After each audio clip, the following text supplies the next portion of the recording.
Olá, eu sou a Adriele, discente do Programa de Pós-Graduação em Educação para o Ensino de Ciências e de Matemática, orientanda da professora doutora Rosenilde Nogueira Paniago.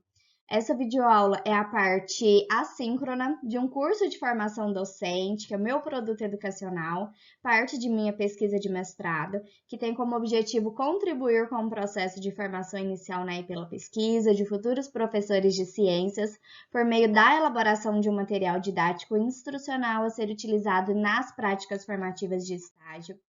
Durante todo o nosso curso, durante os momentos síncronos e assíncronos, discutimos bastante sobre a pesquisa. Então, trago a pesquisa aqui como elemento formativo e desenvolvida para o ensino. Nessa videoaula, vamos focalizar na pesquisa como princípio educativo. Para tanto, utilizamos um referencial teórico muito forte dentro dessa temática, que é Pedro Demo. Então, trago aqui para vocês esse livrinho do autor, intitulado Educar pela Pesquisa. E como que vamos organizar essa videoaula? Trouxe aqui uma retomada para vocês de alguns elementos teóricos que já discutimos no nosso momento síncrono, para iniciar a nossa fala sobre esse Educar pela Pesquisa. Então, trago alguns pressupostos cruciais do Educar pela Pesquisa na perspectiva de Pedro Demo.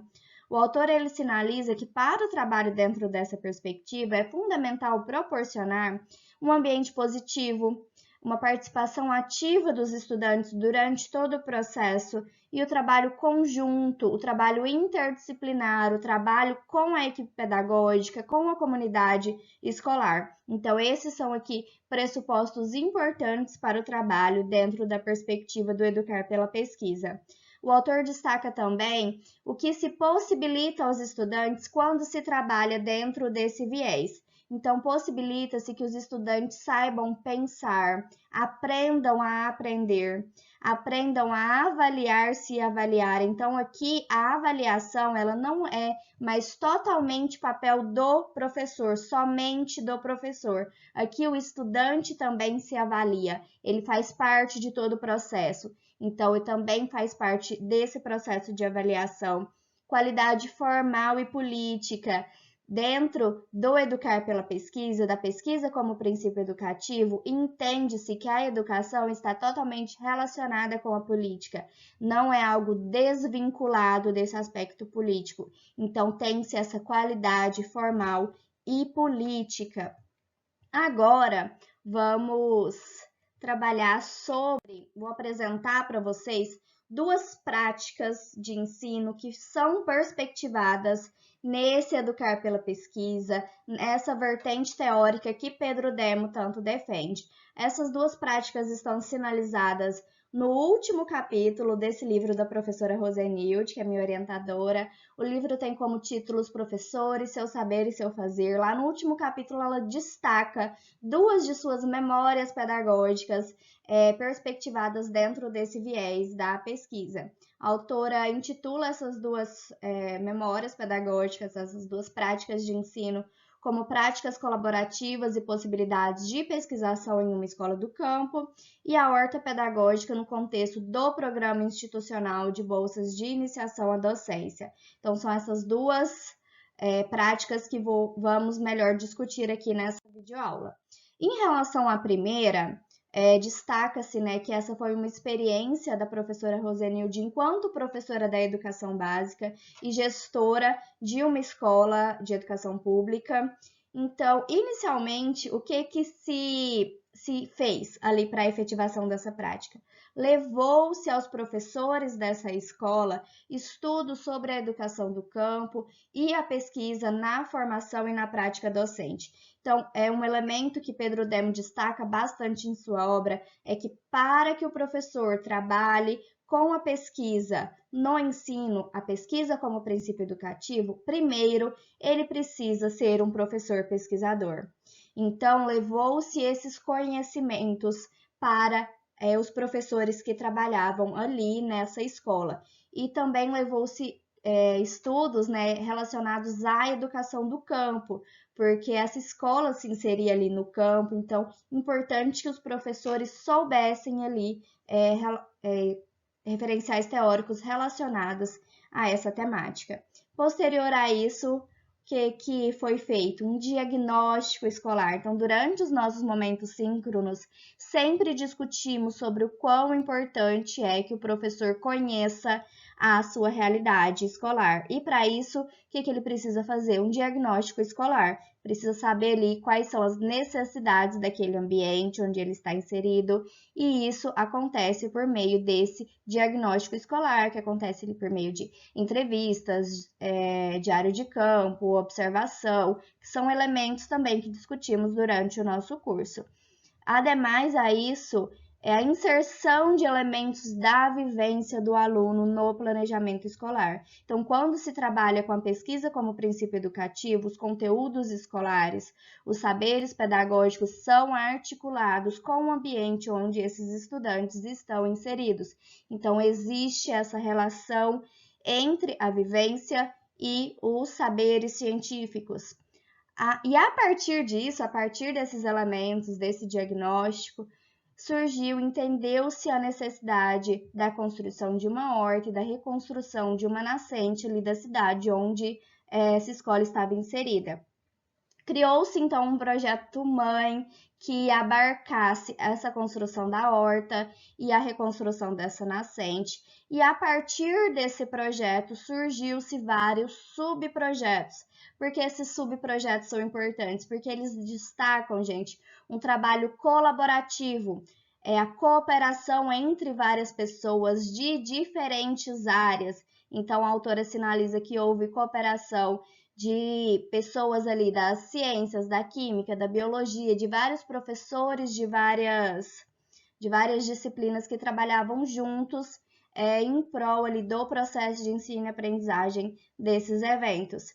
E aí os resultados, fechando ali o ciclo, né, da pesquisa, os resultados de todos esses processos sempre foram socializados onde? Em eventos científicos, a autora até sinaliza ali, exemplifica alguns eventos onde os professores, os estudantes da educação básica apresentavam esses trabalhos como forma de socializar os conhecimentos que foram produzidos. E aí, quais são os conteúdos que foram trabalhados durante esse processo? A autora sinaliza área e perímetro, que são ali saberes próprios da matemática, desenho no geoplano, então, para a construção da horta, os estudantes desenhavam ali no geoplano, que é um instrumento para o ensino de geometria. A manutenção da horta também aconteceu sempre nesse viés de um objetivo, o que se pretendia. Então, tinha-se um objetivo pedagógico, até mesmo na manutenção dessa horta, não estava ali simplesmente o fazer pelo fazer, né? A manutenção da horta simplesmente porque tinha que manter a horta. Todo esse processo tinha um viés pedagógico, uma intencionalidade pedagógica. Também trabalhou-se, né, com análise físico-química e microbiológica da água. Então, só aí já existe uma riqueza de conteúdos que dá para trabalhar com os estudantes em relação a essa análise sobre a ausência ou se existe, enfim, metais pesados nessa nascente. Então, tudo isso dá para trabalhar ali nos conteúdos das ciências, da química e da biologia. O segundo exemplo, né, da prática que a professora Rosenilde traz no livro, ela intitula como a horta pedagógica no contexto do Programa Institucional de Bolsas de Iniciação à Docência, o PIBID.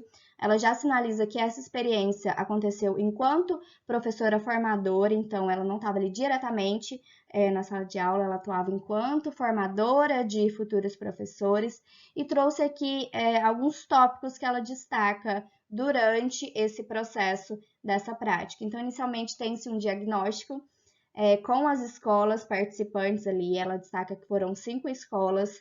Também tem-se a construção de uma horta, trabalho interdisciplinar, então houve ali um trabalho interdisciplinar e colaborativo com pessoas a autora destaca, da agronomia, da engenharia de alimentos, então envolveu-se outras pessoas de outros saberes epistemológicos para essa prática aqui. A educação do campo se deu porque, no momento do diagnóstico, entendeu-se que muitos dos alunos dessas escolas moravam no campo, nas fazendas ali próximas à cidade. Então, entendeu-se que era importante essa educação do campo, os professores terem estudo em relação a isso. Teve também um processo formativo acerca de metodologias de pesquisa em educação. Então, voltando lá, Pedro Demo sinaliza que para o trabalho com a pesquisa como princípio educativo, é importante que o professor seja pesquisador de sua própria praxis de ensino. Então, esse processo formativo acerca dessas metodologias é essencial para o trabalho com a pesquisa.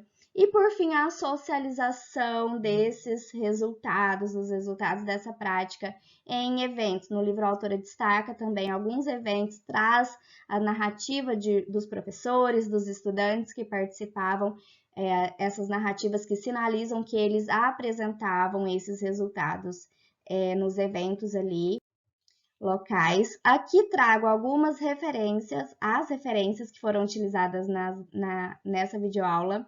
Pedro Demo e Paniagua. Pedro Demo de um referencial teórico que dá suporte a essa questão do educar pela pesquisa, da pesquisa como princípio educativo, e Paniagua, a autora que destaca essas práticas que exemplifiquei nessa videoaula. Essa foi mais uma videoaula do nosso curso, espero que tenha contribuído para o processo de formação de vocês, e tchau, tchau!